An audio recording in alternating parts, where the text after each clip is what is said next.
శ్రీకృష్ణ భారతీయ యాదవ సేవా సమితి ఆత్మీయ సమ్మేళనంలో ముఖ్య అతిథిగా పాల్గొన్న భేరి రామచంద్ర యాదవ్ తెలంగాణ రాష్ట్ర బీసీ ఐక్య వేదిక అధ్యక్షులు భాగ్యనగర్ హైదరాబాద్ యాదవ్ సమ్మేళనం స్నేహపూర్వకంగా నరసింహ యాదవ్ ఆధ్వర్యంలో అధ్యక్షతన ఖైరతాబాద్లో జరిగింది.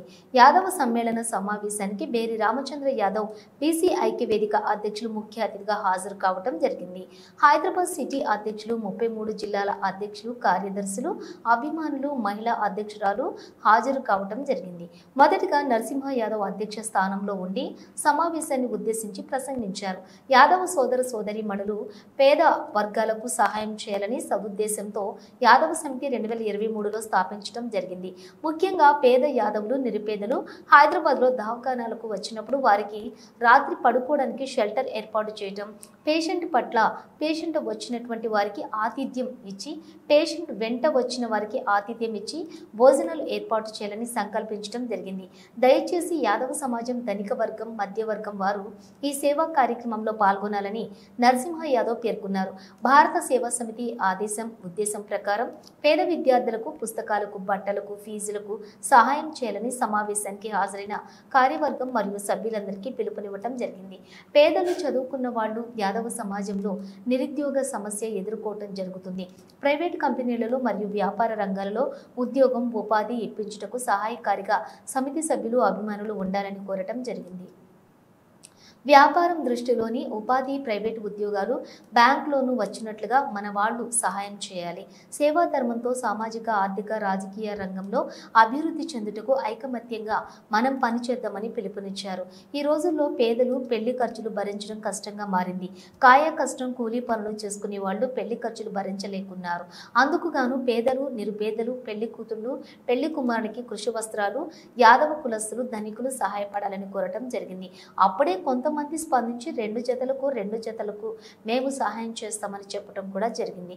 సమావేశాన్ని ఉద్దేశించి భేరి రామచంద్ర యాదవ్ మాట్లాడుతూ, యాదవుల ఐక్యమత్యమే మన బలం. యాదవులందరూ సామాజిక, ఆర్థిక, రాజకీయ న్యాయం కొరకు పోరాటం చేయడం తప్పనిసరి అయిందని, అందుకని పోరాటం ఏకైక మార్గమని తేల్చడం జరిగింది.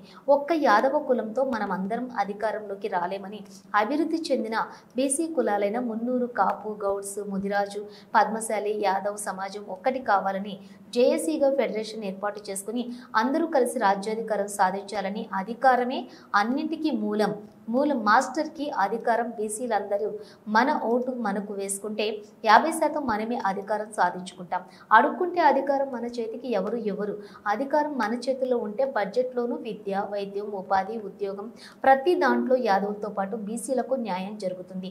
అందుకని ఉద్యమం ఉధృతంగా తప్పనిసరిగా చేయాలని తెలపడం జరిగింది.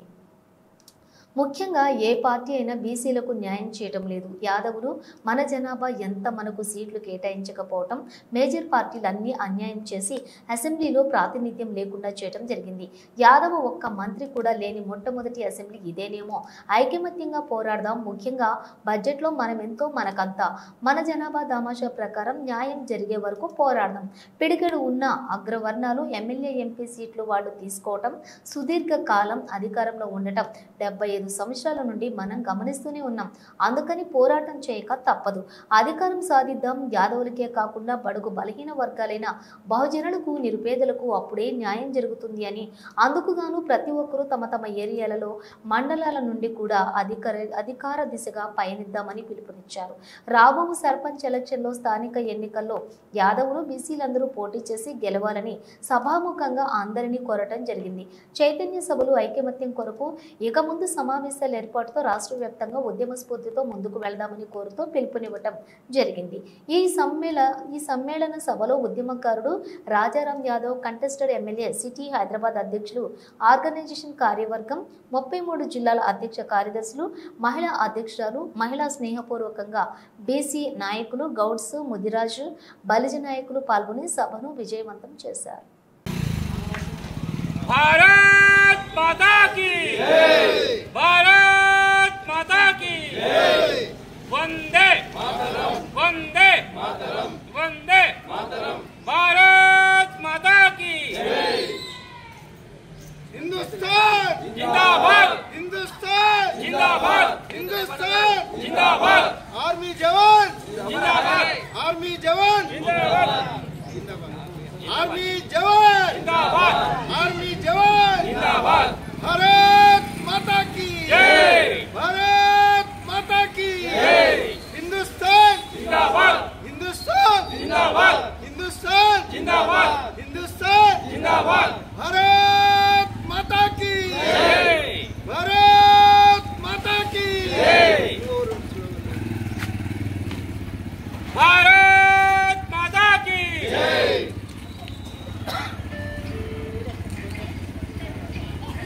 భారత్ దేశం పాకిస్తాన్ ఏదైతే యుద్ధం జరుగుతుందో మరి దానికి భారతీయులందరం కూడా ఏకమై కుల మతాలకు అతీతంగా పార్టీలకు అతీతంగా మన అందరం కూడా భారత సైన్యానికి సంఘీభావం తెలపాల్సిన దినం ఈరోజు. ఎందుకంటే ఎంతో వారు ప్రాణాలను త్యాగం చేసి మరి బార్డర్లో యుద్ధం చేస్తున్నటువంటి మన వీర జవాన్లకు మనందరం కూడా సంఘీభావం తెలపాల్సిన దినం ఈరోజు. పాకిస్తాన్ ఒక దుర్మార్గమైన మన మన భారతీయులని కాల్చి చంపడం అదే దుర్మార్గమైన చర్య. మరి దానికి తీవ్రంగా ఖండిస్తున్నాము. మరి అదే ఇలాంటి దుశ్చర్యలు చేయకుండా మరి ఒకసారి భారతీయులంతా ఏకమై పాకిస్తాన్కి విరుద్ధంగా మనమంతా భారత్ సంఘీభావం చెప్పాల్సిన రోజు ఇది. మరి అందరం కూడా భారతీయులందరం కూడా కులం మతం అతీతంగా పార్టీలకు అతీతంగా అందరం కూడా భారతదేశానికి సపోర్ట్గా నిలబడి మరి రాబోయే రోజుల్లో యుద్ధం జరిగితే గిట్ట అందరం కూడా మనము స్వచ్ఛందంగా పాల్గొని మన భారతదేశానికి మన ఆర్మికులకు సపోర్ట్గా నిలవాల్సిన దినం ఇది. కాబట్టి అందరం కూడా ఈ యొక్క యుద్ధాన్ని ఏదైతే పాకిస్తాన్ భారతదేశం యుద్ధం గడిచిందో దానికి మనం అందరం కూడా భారతదేశానికి భద్రత నిలవాలి. మనం తోచిన కాడికి ఇప్పుడు ఆర్మీ జవాన్లకు ఏదైతే యుద్ధంలో గాయపడిన వాళ్ళు ఉంటారు వాళ్ళకి రక్తదానం చేయొచ్చు. మరి అదేవిధంగా అక్కడ పోయి మనం సేవలు కూడా అందించవచ్చు. అక్కడ భారతదేశంలో సైనికులకు మనం మన వంతు సేవ ఎంతైనా చేయవచ్చు అని చెప్పేసి నిన్ననే మేము మా సాయన్న గారు ఆయన ఆర్మీ రిటైరు మరి నిన్న సికింద్రాబాదు మిలిటరీ ఆఫీసర్ని కలిసి మరి అక్కడ ఏమేమి జరుగుతుందో మా వంతు ఏమైనా సేవలు కావాలని అక్కడ అడగడం జరిగింది. వాళ్ళు కూడా చెప్తామని చెప్పారు, అవసరం ఉంటే గుర్తిస్తామని చెప్పారు. మరి ప్రతి ఒక్క యువకుడు భారతదేశంలో ప్రతి ఒక్క యువకుడు సైనికుల్లాగా మన భారతదేశం కోసం కొట్లాడవలసిన దినంలో రాబోతుంది. కాబట్టి మనందరం కూడా ఐక్యమత్యంతో ఉండి మనందరం కూడా భారతీయులందరం అన్నదమ్ములాగా సోదర భావంతో ఉండి ఈ యొక్క యుద్ధాన్ని మనందరం కూడా మన జవాన్లకు సపోర్ట్ నిలవలసిన అవసరం ఎంతైనా ఉంది. మనందరం కూడా భారతీయులంతా ఏకమై దాన్ని మనం నరేంద్ర మోడీ గారు ఏదైతే పాకిస్తాన్ ప్రకటించిందో దానికి మద్దతుగా మనందరం కూడా సపోర్ట్ ఉండాల్సిన అవసరం ఎంతైనా ఉంది. మన తోచిన కాడికి మొన్ననే మన తెలంగాణ ముఖ్యమంత్రి రేవంత్ రెడ్డి గారు ఆయన 1 నెల జీతం ఈ యుద్ధానికి విరాళంగా ఇవ్వడం జరిగింది. అట్లనే మన తోచిన సహాయం చేయాల్సిన మన భారతీయులందరం కూడా స్వేచ్ఛగా బతుకుతున్నామంటే మరి ఆర్మీ జవాన్లో ఒక వాళ్ళ ప్రాణ త్యాగాలతోనే మనం వీళ్ళు స్వేచ్ఛగా బతుకుతున్నాం. లేదంటానంటే ఎంతో ఉగ్రవాదుల భయానికి మనం చాలామంది చనిపోవడం జరిగింది. మరి భారత జవాన్ల ఒక త్యాగాల ఫలమే మనం ఇలా స్వేచ్ఛ వాయువులో బతుకుతున్నాం. కాబట్టి మనందరం కూడా ఇలాంటి క్లిష్ట పరిస్థితుల్లో భారతదేశ సైనికులకు అండగా నిలబడాల్సిన అవసరం ఎంతైనా ఉంది. ప్రతి ఒక్కరు కూడా మనందరం దీని మీద అవగాహన ఉండాలి. మనం సమాజంలో మనం బతుకుతున్నామంటే మన ఆర్మీ యొక్క పుణ్యమది ఆర్మీ జవాన్లు అక్కడ ఏదైతే రాత్రనక పగలనక మత్స్యకుంటల్లో కూడా తుపాకులు పట్టుకొని మన గురించి పోరాటం చేస్తున్న ఆర్మీ జవాన్లకు మనం అందరం కూడా మద్దతు జరపాల్సిన అవసరం ఎంతైనా ఉంది. మనందరం కూడా మన యువకులు పెద్దలు అందరూ కూడా తెలుసుకోవాల్సిన విషయం ఇది. భారతీయులందరూ కూడా ఒకటే కుల మతాలకు అతీతంగా అందరం కూడా భారతదేశానికి సపోర్ట్ ఇవ్వాల్సిన అవసరం ఎంతైనా ఉంది. భారత్ మాతా కీ వందే వందే జై భారత్. माता की जय, भारत माता की जय। हिंदुस्तान जिंदाबाद, हिंदुस्तान जिंदाबाद, हिंदुस्तान जिंदाबाद।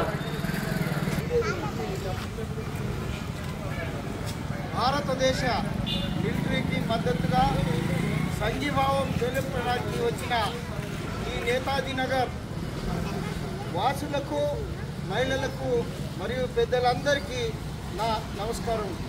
నేను ఇండియన్ ఆర్మీలో సర్వీస్ చేసి వచ్చాను. నేను రిటైర్డ్ ఆర్మీ టెక్నికల్ ఆఫీసర్ని.